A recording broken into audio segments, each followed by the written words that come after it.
محترم حضرات،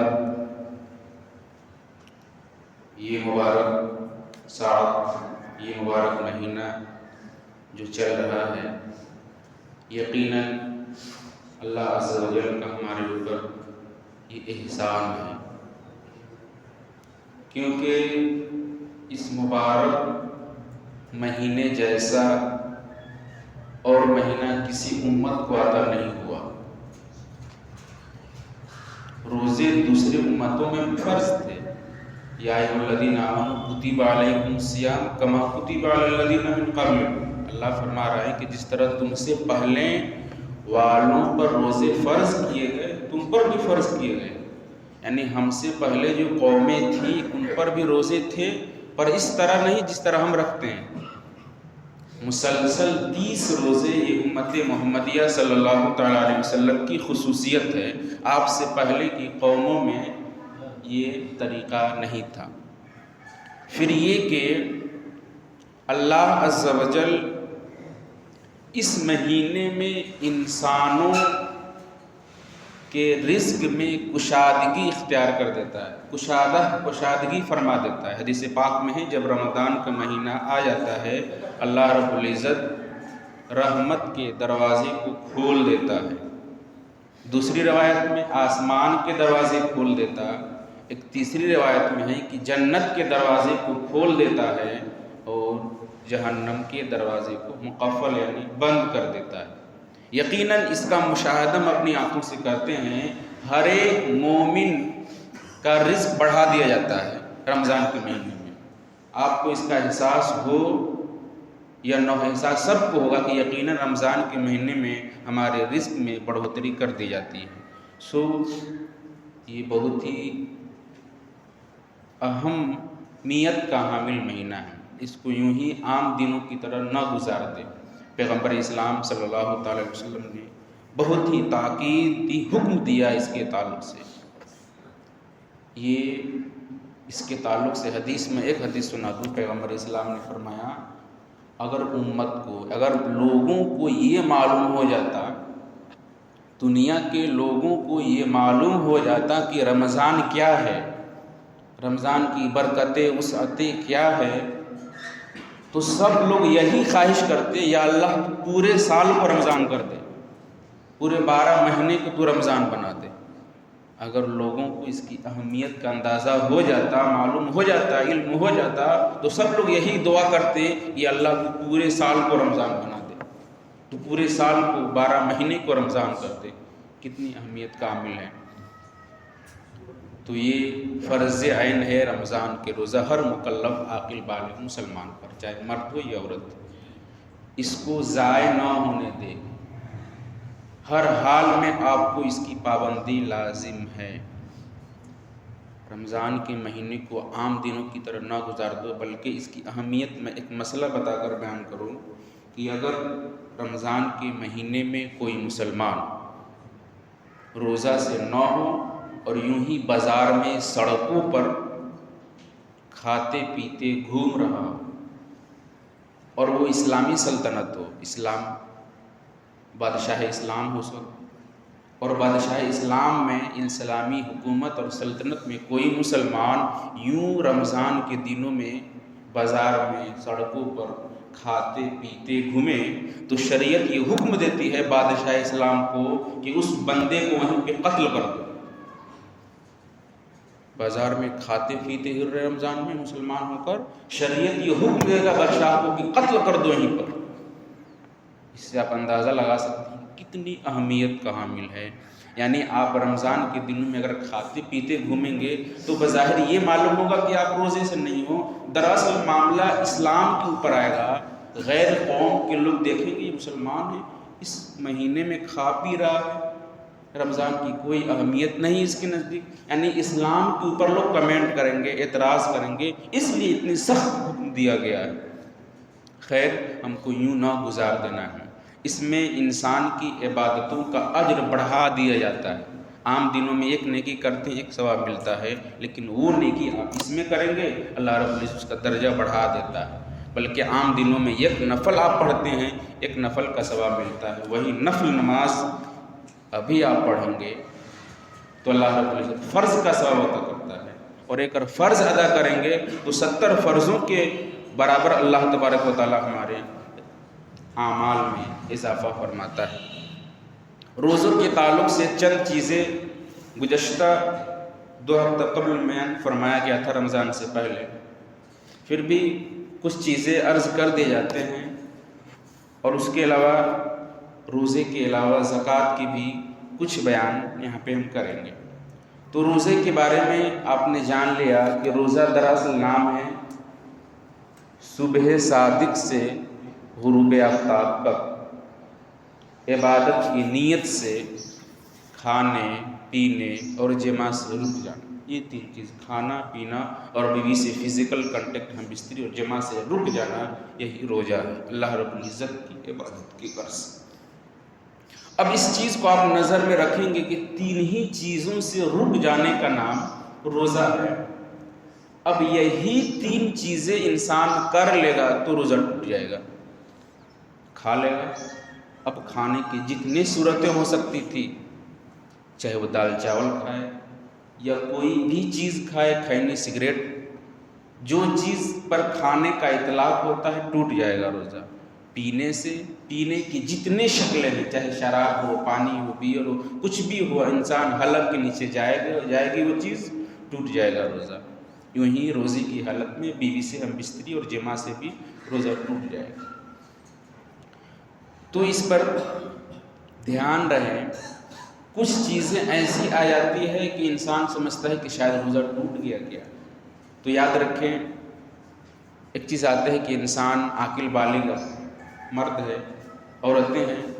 مرد سویا تھا روزے کی حالت میں، بدخوابی ہو گئی، رمضان کے دن میں روزہ سے ہے، سو رہا ہے، بدخوابی ہو گئی، شیطان کے ہمراہ میں بہکاوے میں بدخوابی ہونے کے نتیجے میں احتلام ہو گیا، نائٹ فال ہو گیا، تو کیا اس سے روزے پر اثر پڑے گا؟ نہیں، اس سے روزہ نہیں جائے گا۔ اگر بدخوابی ہوئی، احتلام، نائٹ فال ہوئی، اس سے روزہ نہیں جاتا ہے۔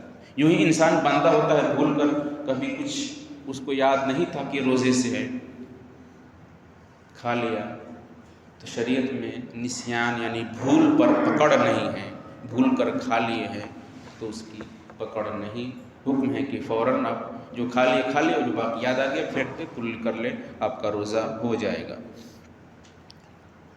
روزے کے معاملے میں ایک چیز آتا ہے سحری کرنا، یہ سنت ہے۔ ایسا نہیں ہے کہ کسی بندے نے سحری نہیں کی تو اس کا روزہ نہیں ہوگا، نہیں۔ کوئی بندہ سوئے رہ گیا اور نکل گیا ہے تو وہ نیت کر لے گا، روزہ اس کا ہو جائے گا۔ ہاں ایک چیز خیال رکھیں کہ سحری میں ایسا نہیں کہ اذان ہو تب تک کھاتے رہے، نہیں، وقت ختم ہو جائے آپ کھانا پینا بند کرنے۔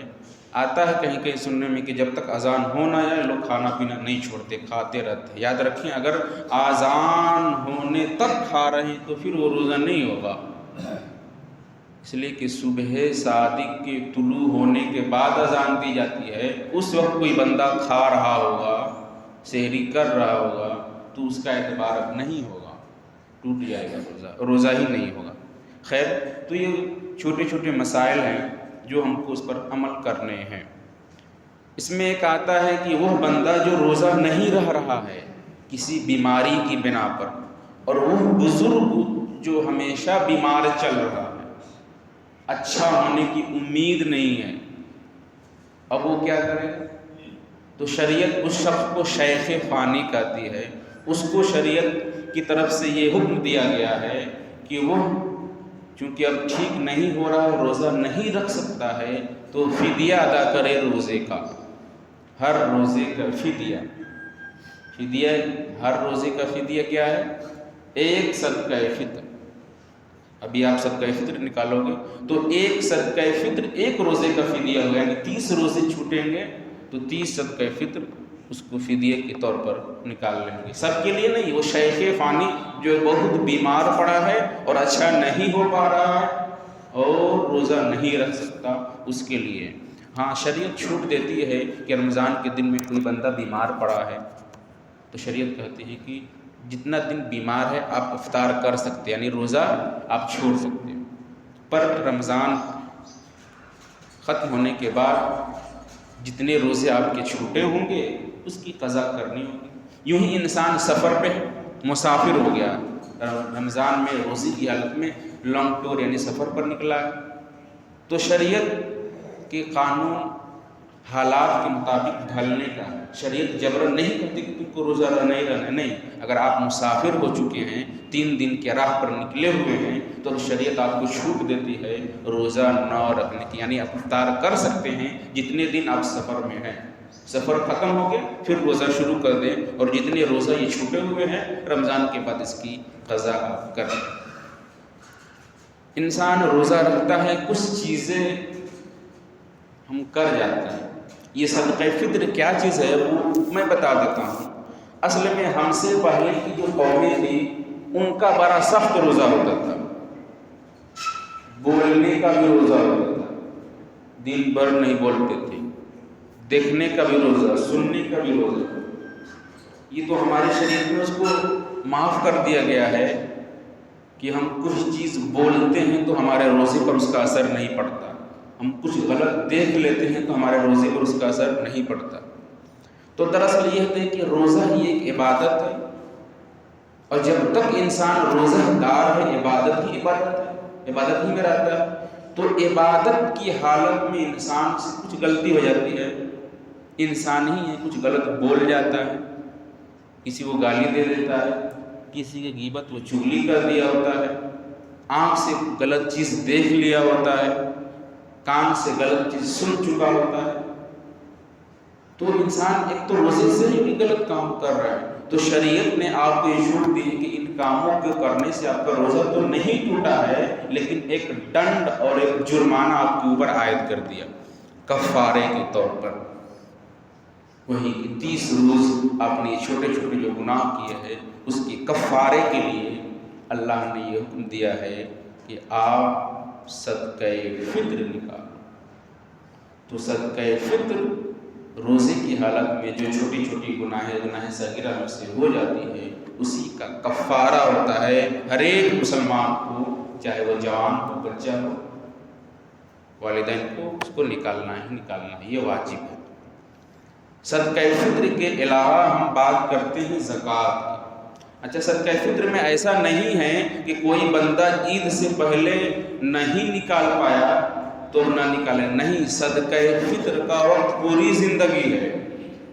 ایسا نہیں کہ رمضان ختم ہو گیا تو اس کے ذمے سے ساقط ہو گئے، نہیں۔ اگر کسی بندے نے صدقہ فطر نہیں نکالا، رمضان ختم ہو چکا ہے، تو اب بھی اس کو حکم نکال کر اللہ کر دے اور دے دو فقراء کو، کیونکہ روایت میں آتا ہے پیغمبر اسلام نے فرمایا مالک نصاب صدقہ فطر نہیں نکالتا تو اس کا روزہ جو ہے معلق رہتا ہے، لٹکا ہوا رہتا ہے قبولیت کے لیے، کہ وہ نکالے گا تب وہ برگاہ الہی میں اس کے روزے مقبول ہوں گے۔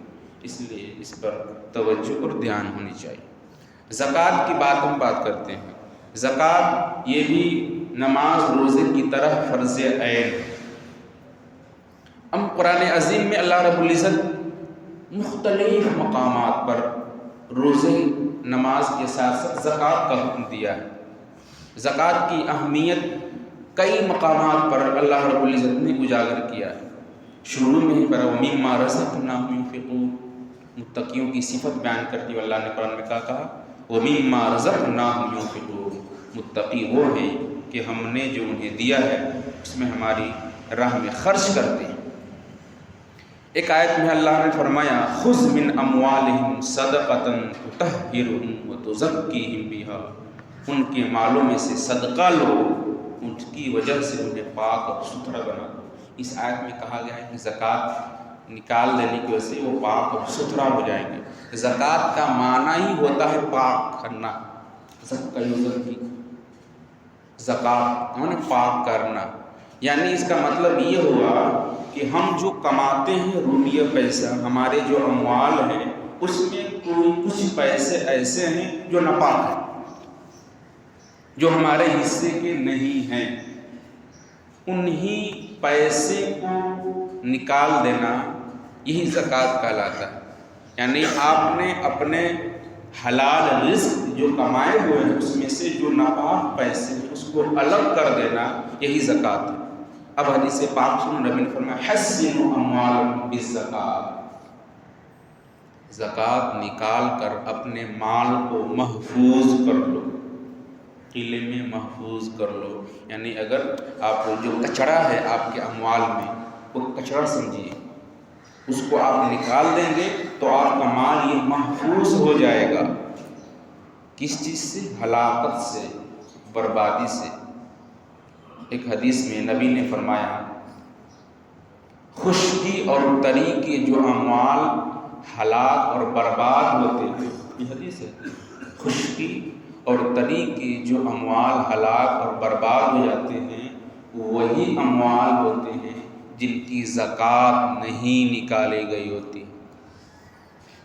اس کا مطلب یہ ہوا کہ اگر آپ کا پیسہ برباد چلا جا رہا ہے، ہلاکت کے دہانے پر پہنچ جا رہے، پیسہ یوں ختم ہو گئے، تو ذرا آپ کو سوچ لینا ہوگا کہ شاید میں نے ان پیسوں کی زکوٰۃ نہیں نکالی تھی کیا۔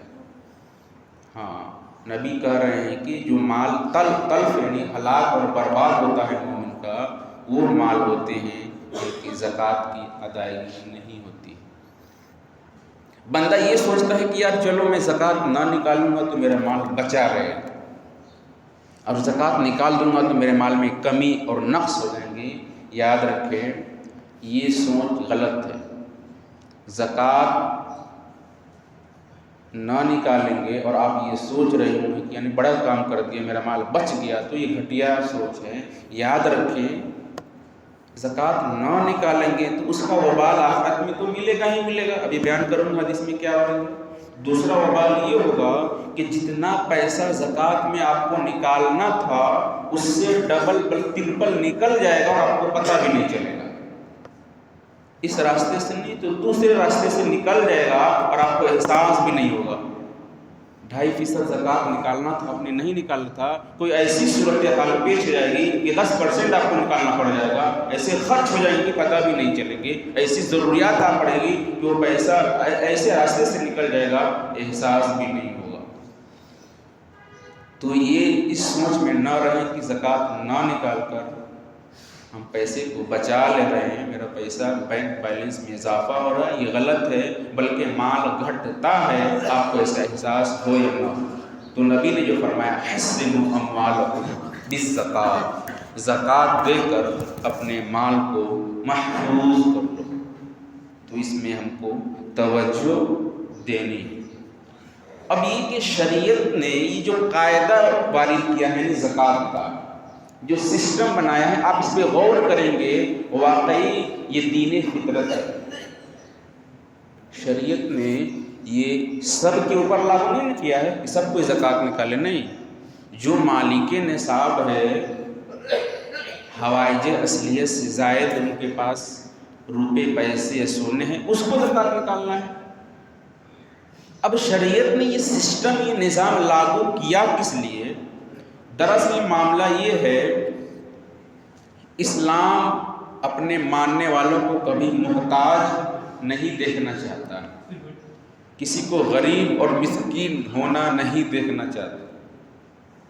پیغمبر اسلام نے جو قانون دیا ہے زکوٰۃ کا، اس کی حکمت یہ ہے کہ اگر مسلمان زکوٰۃ نکال دے اپنے اموال کی تو 100% دنیا میں کوئی بھی مسلمان محتاج رہے گا ہی نہیں، کوئی نہیں رہے گا۔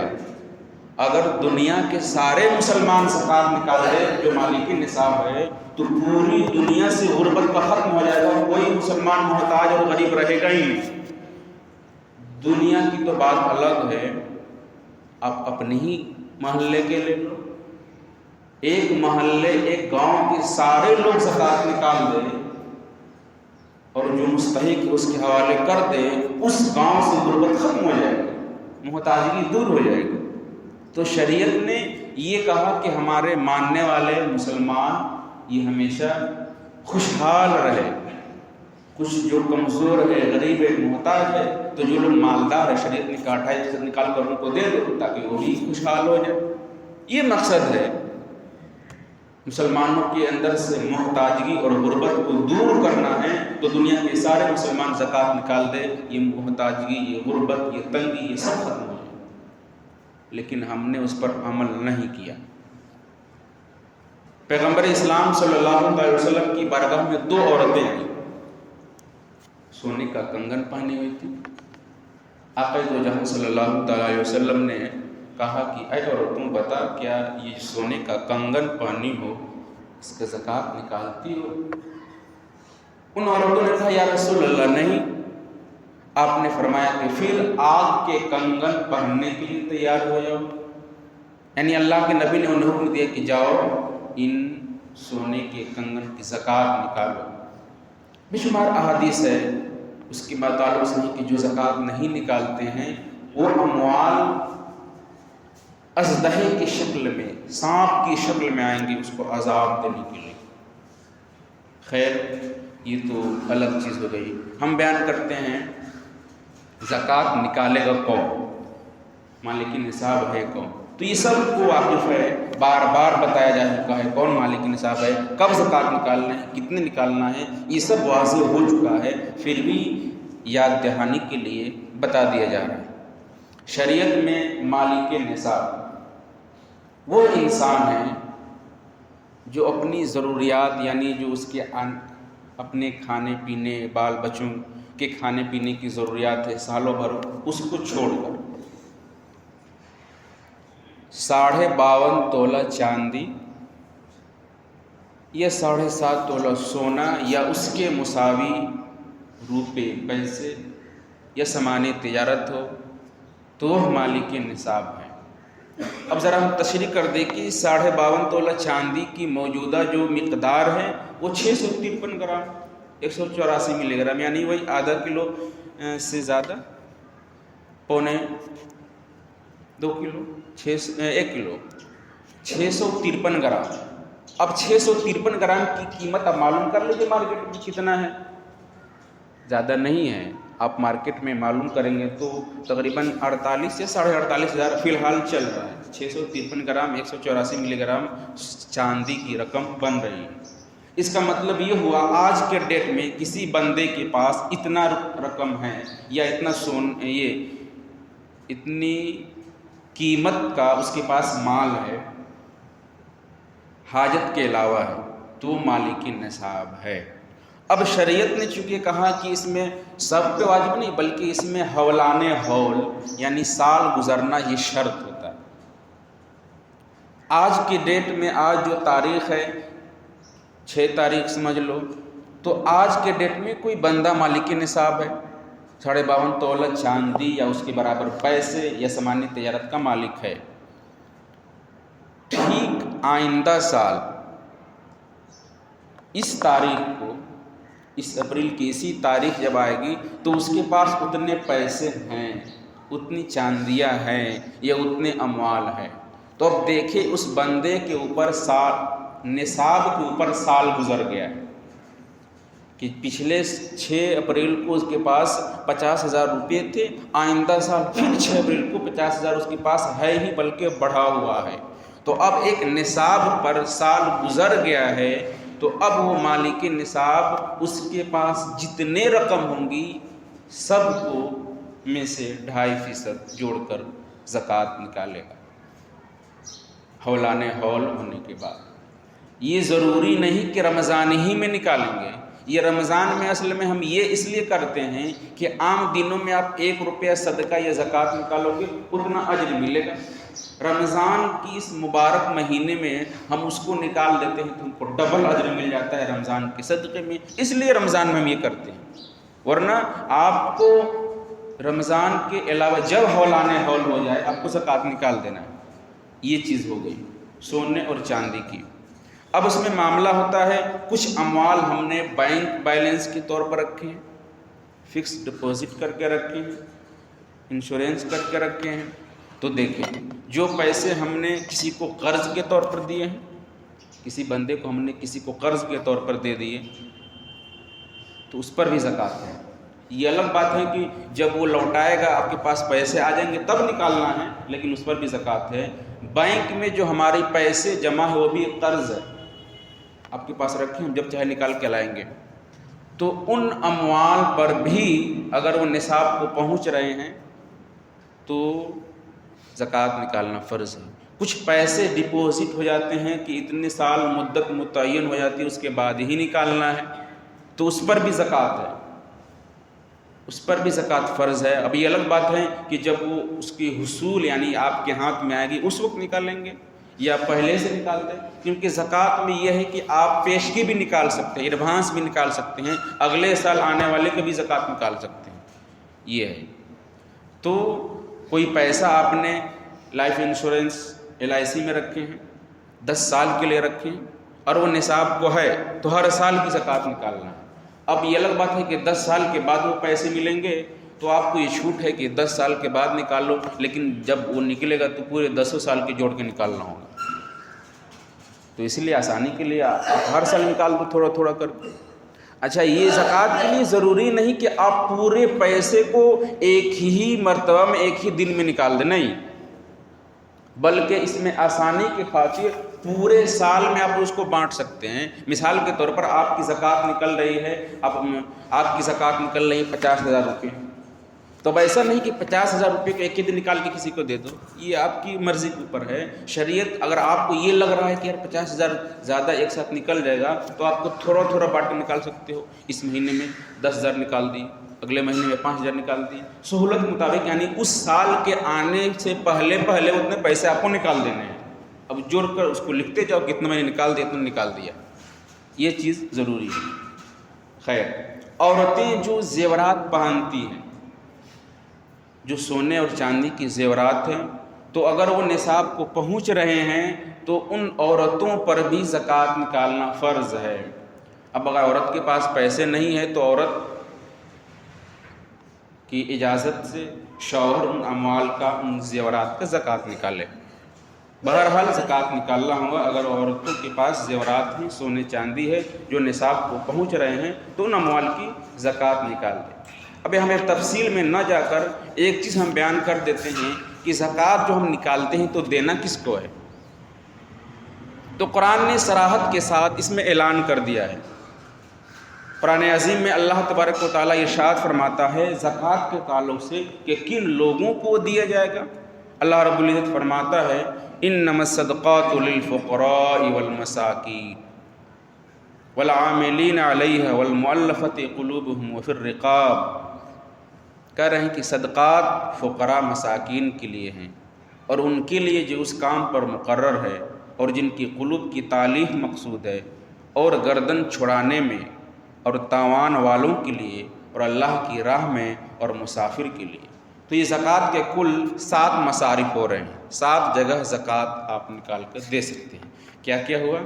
پہلا فقیر، دوسرے نمبر پہ ہے مسکین، تیسرے نمبر پہ ہے عامل، چوتھے ہیں رقاب، پانچویں ہے غارم، چھٹے فی سبیل اللہ اور ساتواں ابن سبیل۔ اب سب کی تشریح کرنے کا وقت نہیں، میں اجمال میں بتا دیتا ہوں۔ فقیر کون ہوگا؟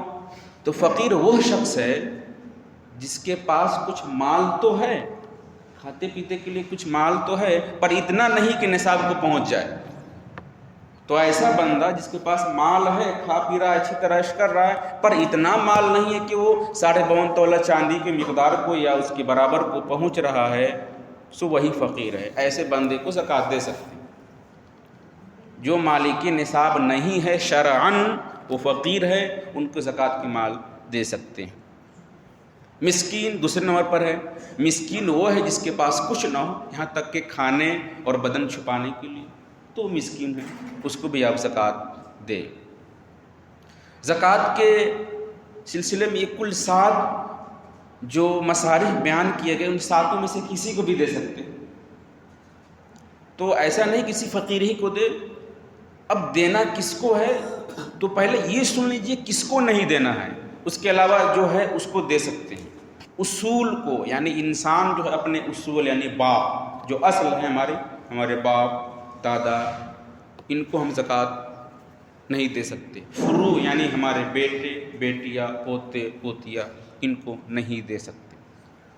اس کے علاوہ بھائی اگر مالک نصاب نہیں ہے، فقیر ہے، زکوٰۃ دے سکتے ہیں۔ بہن مالک نصاب نہیں ہے، فقیر ہے، زکوٰۃ دے سکتے ہیں۔ اسی طرح بہو فقیر ہے، مالک نصاب نہیں، سسر زکوٰۃ دے سکتا ہے۔ یوں ہی داماد فقیر ہے، مالک نصاب نہیں ہے، اس کو زکوٰۃ کی رقم دے سکتے ہیں۔ چچا ہے، مالک نصاب نہیں ہے، فقیر ہے، زکوٰۃ دے سکتے ہیں۔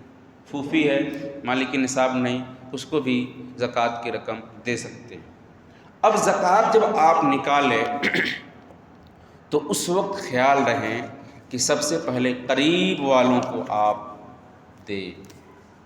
سب سے پہلے دیکھیں گھر میں اگر بھائی ہے، الگ رہتا ہے پر وہ محتاج ہے، تنگی کی حالت میں زندگی گزارتا ہے، تو آپ پہلے ان کو زکوٰۃ کی رقم، یہ کہنا ضروری نہیں کہ یہ زکوٰۃ دے رہا ہو تم کو، ان کے ہاتھ میں تھما دو، لوگ خرچ کرنا، بس نیت آپ کی یہ رہے کہ ہاں زکوٰۃ ہے، کیونکہ یہ کہہ کے دو کہ یہ زکوٰۃ ہے تو اس کو برا لگے گا، تو کہنا ضروری نہیں، یوں ہی نکال کے دے دو، آپ کی نیت رہے تو یہ ہو جائے گا۔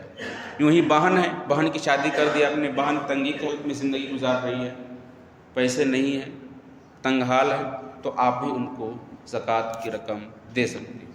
زکوٰۃ کی رقم میں مالک بنانا ضروری ہوتا ہے، ان کے ہاتھ میں یہ دینا ضروری ہوتا ہے۔ ایسا نہیں کہ جو پیسہ زکوٰۃ کے کوئی چیز سامان خرید کے لے کے دے دیا تو زکوٰۃ ادا نہیں ہو، اس کے لیے وہ ان کو مالک بنا دینا ہے، اب وہ جو چاہے کرے، یہ ضروری ہوتا ہے۔ خیر، ایک چیز کی آج ایک سازش یا کہہ لیں ایک منصوبے کے تحت در بدر بھٹکنے والے، مانگنے والے پھرتے ہیں، تو اس میں ایک چیز دھیان رہے، زکوٰۃ کی رقم تحری کر کے دیں۔ تحری یعنی غور و فکر کر کے کہ جو بندہ ہمارے دروازے پر آ رہا ہے، بھٹک رہا ہے، وہ زکوٰۃ لینے کا حقدار ہے کہ نہیں، کیونکہ مارکیٹ میں کچھ غیر مسلم بھی گھوم رہے ہیں اسلامی لباس پہن کر، تو اگر لینے والا غیر مسلم ہے، چاہے تو نہ زکوٰۃ ادا ہوگی نہ صدقہ فطر، کچھ نہیں ادا ہوگا۔ یوں ہی ایسے افراد بھی گھوم رہے ہیں جو لاکھ اور کروڑ پتی ہیں، جو سائیں اور فقیر کہتے ہیں، آج کے دور میں بڑے ترقی یافتہ ہو گئے ہیں، ان کے بڑے بڑے لڑکے گلف میں کما رہے ہیں، بڑے بڑے بزنس ہیں، لیکن پیشہ کے طور پر آج بھی وہ بھیک مانگ رہے ہیں۔ تو واقعی اگر کوئی ایسا بندہ ہے مانگنے والا جو پیسے رقم والا ہے، مالک نصاب ہے، اس کو زکوٰۃ دو گے، زکوٰۃ نہیں ادا ہوگی۔ تحری کر کے زکوٰۃ دینا ہے، یہ زکوٰۃ کی رقم کے لیے یہ چیز ضروری ہے۔ کسی بندے نے بغیر سوچے سمجھے زکوٰۃ دے دی، بغیر سوچے سمجھے، پتہ نہیں وہ لینے کا حقدار تھا کہ نہیں تھا، آپ نے نکال کے دے دیا، بعد میں پتہ یہ چل رہا ہے کہ وہ لینے کا حقدار نہیں تھا، زکوٰۃ ادا نہیں ہوئی، ہاں سوچ سمجھ کر دیا تھا تو یہ بات الگ ہے۔ تو یہ چیز ضروری ہے ہم کو کہ کن کن امور کو زکوٰۃ دینا اور کس کو نہیں۔ ایک آخری بات سن لیجیے اور بات ختم کروں۔ زکوٰۃ کس کو سب سے پہلے دینا ہے؟ زکوٰۃ و صدقات میں افضل یہ ہے کہ اولاً اپنے بھائیوں اور بہنوں کو دو، ایک نمبر میں۔ اگر بھائی بہن محتاج ہے، مسکین ہے، تو سب سے پہلے ان کو دے، پھر ان کی اولاد، اگر ان کی بھائی بہن کی اولاد اگر مسکین محتاج فقیر ہے تو ان کو دے، پھر بھی بچا ہوا ہے کوئی اور نہیں ہے لینے والا تو دیکھو چچا اور پھوپھی، چچا اور پھوپھی میں سے کوئی محتاج ہے، غریب ہے، مسکین ہے، تنگ دست ہے، تو ان کو چپکے سے حوالے کر دو۔ چچا پھوپھی کے بعد نمبر آتا ہے چچا اور پھوپھی کی اولاد کا، اگر وہ محتاج فقیر ہے تو ان کے اس کے حوالے کریں۔ اس کے بعد نمبر آتا ہے ماموں اور خالہ کا، ماموں اور خالہ میں سے کوئی محتاج ہے، مسکین ہے، فقیر ہے، مالک نصاب نہیں ہے تو ان کو زکوٰۃ۔ پھر ان کے بعد معاملہ آتا ہے ان کی اولاد کا، ماموں اور خالہ کے۔ اس کے بعد آتا ہے پڑوسیوں اور رشتہ داروں کا، ان میں سے کوئی آپ کا لینے والا نہیں ہے تو اب اپنے رشتہ داروں میں دیکھیں کہ کوئی زکوٰۃ لینے والا ہے کیا، اگر مستحق ہے تو اس کو دیں۔